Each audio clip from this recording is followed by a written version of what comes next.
At kaugnay pa rin ng umunay pag-aresto kay Senador Bato de la Rosa, silipin naman natin ang sitwasyon ngayon sa Villamor Air Base sa Pasay City. Naroon si Elijah Canlas para sa detalye. Elijah? Audrey, nananatiling normal at payapa ang sitwasyon dito sa Villamor Air Base sa Pasay City sa kabila ngayon ng balita tungkol sa posibleng pag-aresto kay Senator Bato de la Rosa ngayong gabi. Sa ngayon ay wala pang namataang anumang unusual movement o pagdami ng tao sa paligid ng Villamor Air Base. Nasa white alert status o normal na operasyon lamang ang pasilidad ayon sa pinakahuling ulat mula sa loob ng base militar.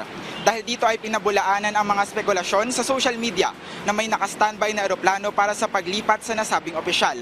Ang mga ulat na ito ay nag-ugat matapos ilabas ang International Criminal Court o ICC ang warrant of arrest kaugnay sa investigasyon sa war on drugs. Samantala ay nananatili ang senador sa loob ng gusali ng Senado sa Pasay kung saan ito ay nasa ilalim ng protective custody.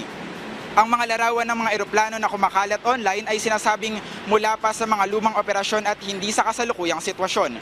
Kaugnay nito ay wala pa ring mga supporter o rallyista na nakikita sa mga gate ng airbase para magpahayag ng anumang simpatya o protesta.